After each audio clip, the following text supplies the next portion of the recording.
As you know from Special Representative Martin, we've been discussing Libya at length in the Council this evening. I had the opportunity to share with my Council colleagues a report of my own trip to Libya last week, to Tripoli and Benghazi, where I had the opportunity to meet with senior leadership, including Chairman Jalil, the newly installed Prime Minister Al-Kib, other members of the TNC, civil society groups, activists, women, the UNSMIL leadership itself, and also to visit in Tripoli two very important sites.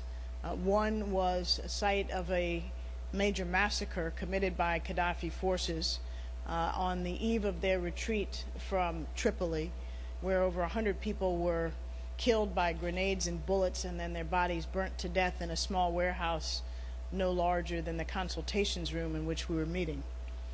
I met with both individuals who escaped that massacre and family members of victims or believed victims who are desperately looking to account for their loved ones and desperate for DNA confirmation of whether their loved ones are among those whose ashes I had the misfortune of seeing. I also visited a facility on the outskirts of Tripoli, which is, I guess for lack of a better word, a safe area or almost a shanty town in which African migrant workers are gathered for safety and security.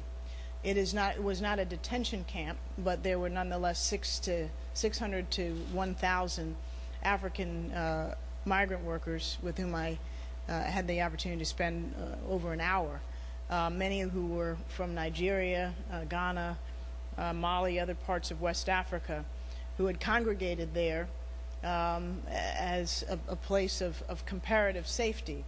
They were not detained in that they were able to depart to try to seek work in Tripoli and come back there for shelter, but they were living in squalor and in genuine fear of what would happen to them in the future, whether they would be able to go home, as about half of them wanted to, or stay, which the other half wanted to, and be able to resume working legally and peacefully. But they were also complaining of being harassed and roughed up and mugged, essentially, as they would come back from work and make their way to the shelter, and whatever small amount of money they may have earned on a daily basis might have been taken along with their watches or their cell phones. So I underscored the seriousness of this challenge and urged that each of us as individual nations, bilaterally, UNSMIL as part of its efforts, and of course, first and foremost, the Libyan government, take this problem seriously and address it with urgency. I also described the enormously positive reception that we received from the Libyan people, who are overwhelmingly exuberant and excited about their future, palpably relieved to be free of 42 years of Gaddafi rule, and determined to ensure that the fruits of their revolution are realized. The Security Council was lauded universally for passing Resolution 1973, which the people of Benghazi in particular literally thought had saved their lives. And so the amount of the outpouring of gratitude and warmth that I received and I felt, and that I think is attributable to the actions of the broader council, was something quite extraordinary.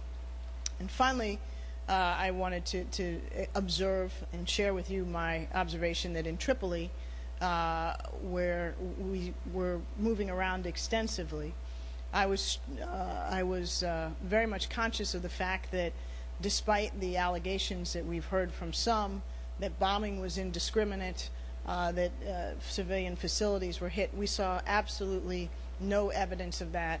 We saw very few facilities that had actually been bombed. Gaddafi's principal compound and a few of the main military barracks were the only places where we saw evidence of airstrikes, and on the contrary, it looked incredibly precise and well targeted. So let me stop there and take a few questions. Could I, on Libya, the diplomat Shalgam has said, he's complained that he said that Qatar has, even since the end of the conflict, been funding parties in Libya, the Islamists, he said. He made this complaint publicly. I think Ian Martin has gone to Qatar and the UAE to speak to both of them. Either in your visit or overall as the U.S., do you think that there are still, countries other than Libya sort of interfering in the process in Libya, or what do you make of what Mr. Shalgam said?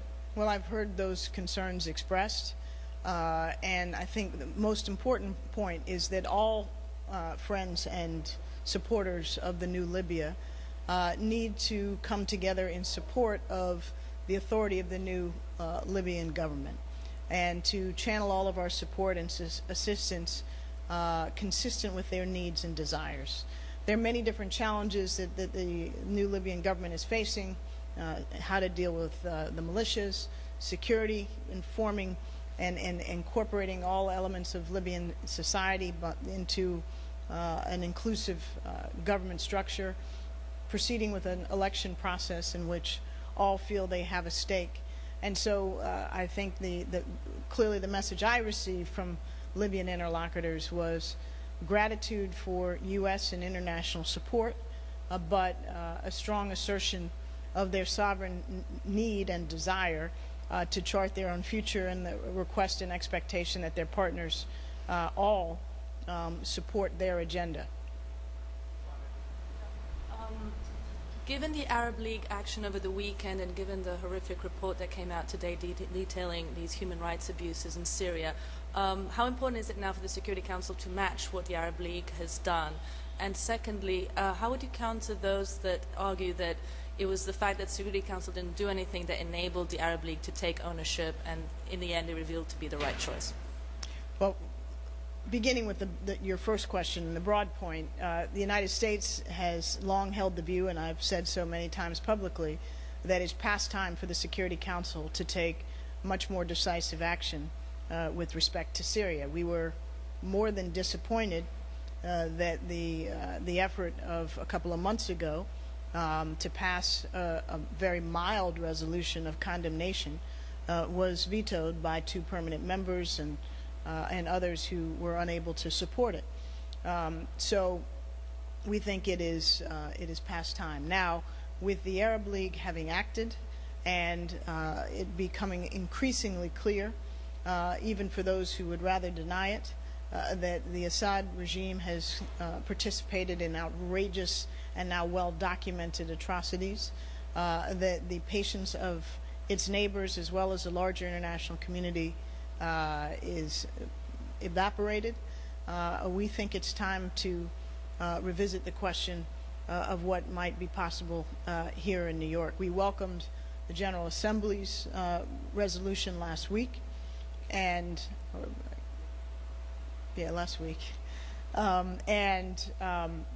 we certainly will be talking to partners in the Council and outside of the Council as to what appropriate next steps may be. Congo elections. Do you have any? I mean, there's been a lot of reports of. I'll take one more. Yeah, there's been a lot of reports of ballots not being delivered, of polling places being burned. There's been some question of the UN's objectivity. I wonder, do you think it's been up to standards, given how much the UN, its presence there? What does the U.S. think of the conduct of the Congolese election?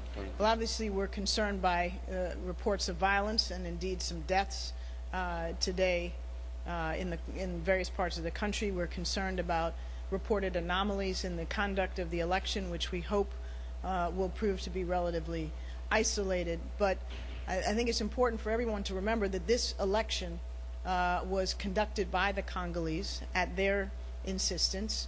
It was not like the prior election, one that was in effect organized and orchestrated by the United Nations.